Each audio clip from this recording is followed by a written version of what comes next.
Mesdames, Messieurs, bonjour et bienvenue à notre émission MONUC Réalité. Comme promis dans notre précédente édition, nous poursuivons encore la diffusion des programmes relatifs au mois de mars dédiés à la femme en République démocratique du Congo. Après le projet de la prise en charge de la femme rurale en RDC, MONUC Réalité vous propose aujourd'hui la célébration de la Journée internationale de la femme à Saké au Nord Kivu. Cette célébration a connu la participation des femmes de toutes les catégories socio-professionnelles. Les casques bleus sud-africaines et quelques femmes du système des Nations Unies ont également pris part à cette commémoration. Horeb était sur place, mais avant de vous proposer son reportage, voici les nouvelles. Pour clôturer le mois de mars dédié à la femme en République démocratique du Congo, les femmes du système des Nations Unies se sont retrouvées le 27 mars dernier à Goma pour réfléchir sur leurs conditions de travail.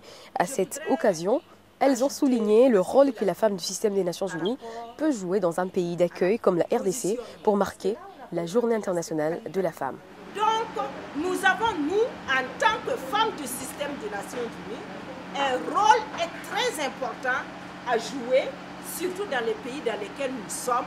Nous devons accompagner justement ces femmes à comprendre le sens du 8 mars, à les accompagner dans leurs réflexions. D'autre part, la représentante spéciale adjointe du secrétaire général de l'ONU en RDC, Léla Zerougui, a procédé à la remise mercredi dernier d'une invitation officielle du département de maintien de la paix des Nations Unies à Madame Laure Mbongo. En sa qualité d'ambassadrice de la lutte anti-mine, la musicienne chrétienne doit prendre part à la semaine des acteurs de maintien de la paix en marge de l'exposition universelle prévue au mois de mai prochain à Shanghai, en Chine populaire. À Saké, la célébration de la Journée internationale de la femme a été marquée par l'organisation de plusieurs manifestations, dont un défilé auquel les femmes de différentes catégories socio-professionnelles ont pris part. Pour marquer leur solidarité à la femme congolaise, les casques bleus sud-africaines et d'autres femmes du système des Nations Unies déployées au Nord Kivu se sont également associées à la fête, ce qui a fait oublier momentanément la population du Nord Kivu en général et aux femmes en particulier les atrocités et autres souffrances endurées pendant les différentes guerres. La joie était à son comble, comme vous allez le remarquer, dans ce reportage que nous propose Horeb Boulambo. La ville de Saké va commémorer ensemble avec nous la Journée mondiale de la femme. Parce que pendant tous ces conflits, les femmes de Saké ont été victimes de sérieuses violations. Il y a vraiment une raison pour commémorer. Suivez-moi, nous sommes dans la ville de Saké.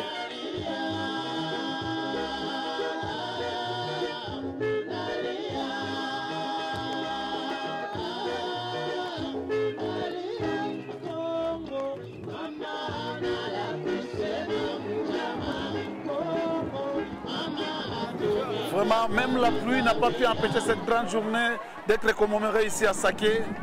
Et je tiens à vous informer que l'administrateur, le chef de la police et plusieurs autorités du territoire de Massissi sont toutes des femmes.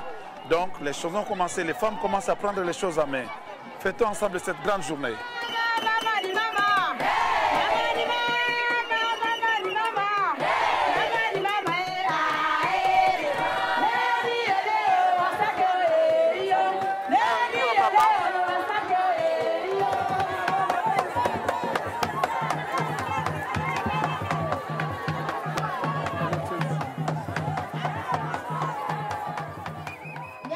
Mitano iliyopita ilikuwa ya wanaume, na ndio sababu walikuwa wanatutia ndani ya vita na walikuwa wanakamata madecision zao bila kutuambia. Sasa hii miaka 15 ya sasa enye ilikuwa tema yetu ya leo ya kusema hii cinquantenaire njo sheba mama tunairamase, tunaikamata, tunaibebe na kuwa yetu.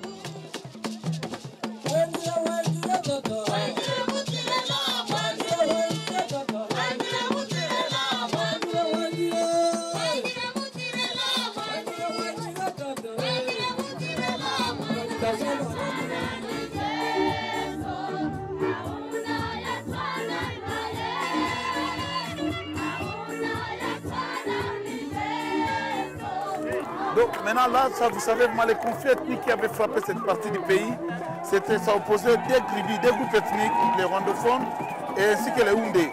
Mais avec la stabilisation, avec le retour à la paix, on peut voir les deux grands groupes ethniques qui étaient jadis opposés, danser ensemble, se réjouir ensemble et commémorer la journée de la femme.